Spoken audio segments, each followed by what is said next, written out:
Hello, everybody. My name is Melissa. I did my plan change process on a 7-year-old girl named Heather. Heather was referred to Full Circle Counseling Solutions because she was having difficulty transitioning into kindergarten. Upon initial intake with Heather, it was determined that she was showing signs of defiance towards adults, not listening or responding to adult directives and prompts, as well as low compliance with rules and expectations. She was also having difficulty engaging in positive social interactions with her peers. Um, on multiple occasions, she stole objects from her teacher and then lied about it, and was having difficulty remembering to respect other people's boundaries. She often would get in other people's space. Um, Heather's been through a lot since she was born. It was she currently lives with her dad here in Missoula, who is very supportive and is trying to help her the best that he can and the best way that he knows how. Um, she Heather was born in California, and Heather's mom Catherine and father John, they got married just before Heather was born. Um, and then John John suspects that Catherine was using drugs during the pregnancy with Heather. However, there isn't any evidence to support or deny that claim. Just after Heather was born, John, the father, um, he found evidence, like syringes and stuff, that Catherine was using again, and so he did divorce her. He ended up getting full custody, and then Catherine had visitation for a few years after that. And then John started feeling that it wasn't safe for her to go over to Catherine's house anymore because she wasn't doing what she was supposed to. And then in August of 2012, Catherine got into 4 car accidents in one day, with Heather in the car with her. Heather was taken and CPS intervened, and Catherine was incarcerated and placed in mandatory treatment. At which point Heather and her dad John moved to Missoula in 2013. After enrolling Heather in elementary school in Missoula, Heather's behaviors were detected, and John was able to receive help that he needed in learning how to deal with her behaviors.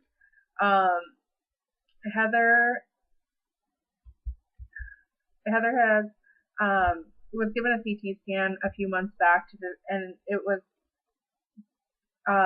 just to determine whether her brain was functioning properly. The neurologist told John that Heather's prefrontal cortex was slightly delayed in comparison to other children her age, and further that this delay in the prefrontal cortex could be contributing to her compulsive behaviors and her difficulty in understanding the consequences of her actions. Heather is extremely intelligent. She loves cats. She wants to own she's got big dreams for herself. She wants to own an animal rescue center later on in life. And she has come a way since the initial intake. She now knows what she's supposed to be working on, and she can tell you what she's supposed to be working on, but she still has some work to go. So the first step is engagement, and in this one I use the strengths perspective to identify Heather's strengths, and how we are going to use those strengths, like her intelligence and her need to feel wanted and her caring personality. We're going to use those in her care plan to plan out her goals. We also decided to use ecosystems perspective to identify how the interactions between her home, school, after school programs are all affecting Heather's social functioning. And then the person in environment perspective, identify how certain interactions with Heather and her family, friends, and community impact her. And then phase 2 of the plan change process is the assessment. I used a couple different theories for this one. The biopsychosocial, because Heather's delay in her prefrontal cortex could be contributing to the behaviors that she's been displaying. The family systems theory, In a family, as we know, each person's behaviors can affect other members of the family, and so it's important to determine whether she's acting this way all the time, like how it changes when she's at home in comparison to wherever else. And then the psychological learning theory was another one that I chose. Heather's behaviors could be previously learned and reinforced, and so therefore she continues to use them because she's been able to use them in the past to get what she wants. And then I also chose social behavioral theory because she could have learned certain things from different social interactions previously. And then Heather, she's got a lot of strengths. She's very smart. She's capable of changing her behaviors. She's very motivated to succeed and be seen as a good child. And she doesn't want to have somebody there to help her. She wants to be independent and do it herself. And she loves her dad, and her home life is very, very stable, and she's got a great support system. Her father loves her very much, and he wants what's best for her. Um, she Heather strives to be accepted. She really wants to be accepted by her peers, and she wants to have good, positive peer interactions. And she wants to have good friends. Um, some of the problems that I could see are because Heather is so smart, she often uses her intelligence to manipulate others, both peers and adults, in her life to try to get what she wants. Um, Heather was also recently diagnosed with ADHD and the delay in her prefrontal cortex, which could contribute to her behaviors. And at times she has difficulties with positive peer interactions and needs those behaviors modeled for her. So phase 3 in the plan change process is intervention. I decided we were going to use the client-centered model and allow Heather and her father to determine what is the most important goals and then implement them into the care plan. This will allow them to really have an idea of what to look forward to and determine what they want to see happen. And it gives them the ability to have power, like empower them, I guess. I also chose the cognitive behavioral model to assist Heather in making positive statements about herself and in order to change her thought processes and ultimately help her behaviors. I think that a lot of the behaviors that she has been demonstrating do come from her low self-esteem. She often thinks that other kids don't like her or that, certain people don't like her, and so she acts in certain ways. And I think that if she starts seeing herself in a positive light, then that can ultimately change her behaviors and make her feel better about herself. I also chose the task-centered model. This will provide tasks that Heather can do in her care plan to enhance her social functioning and address problem behaviors.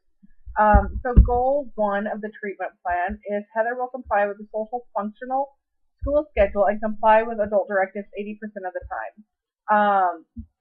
So we often give her lots of praise when she does something good and tangible rewards.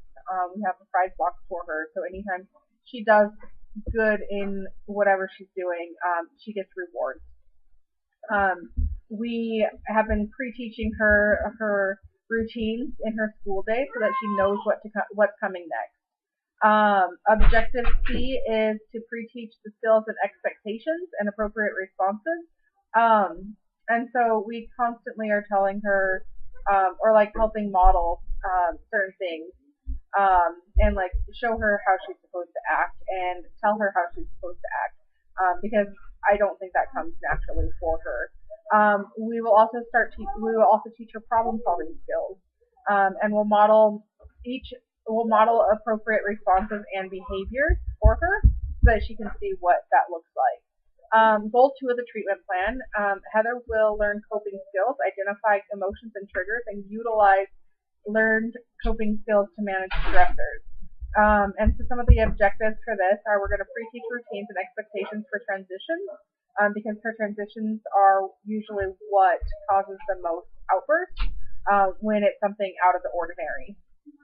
Um, and then we're going to utilize prompts to practice learned coping skills and identify emotions.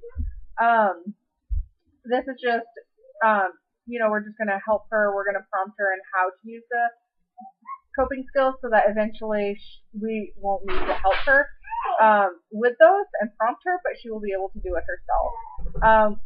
We've also been teaching her relaxation techniques and strategies. That primarily is the CSCP program that's doing that. And then we have goal 3 of the treatment plan. Heather will learn social skills to make and maintain friendships while learning and practicing boundaries and personal space across environments. So we're just teaching her the concepts of personal space and how, each person has their own personal bubble and that we need to respect that. We're going to prompt for physical. We're gonna have her prompt to ask for physical contact or affection, teach personal safety skills and social skills training and modeling. Treatment 4 for treatment plan. Heather will be able to say positive things about herself. This will encourage her to increase her self-esteem, ultimately making her behaviors hopefully better. So then the phase 4 is termination. The termination process. Heather will be ready for discharge when she has met her therapeutic goals, displayed safe behaviors at home and school and community settings. Medication has been consistent for a period of at least 180 days, and that she hasn't had any erratic behavior. And then when she has received the necessary resources, or when her family has received necessary resources, that the family can manage the care independently and without the help of Full Circle. Some of the evaluation tools that we're going to use are client and family self-report. This is going to allow Heather and John to describe the progress that they think is going well, and what they would like to adjust. Observations, that's going to be from the staff. And we're going to observe the behaviors within the school and social settings to determine behaviors, if the behaviors are improving. And then we're also going to do goal achievement, which we're basically going to review the notes written to determine if and to what extent the goals are being met. And that is pretty much it. Thank you for watching.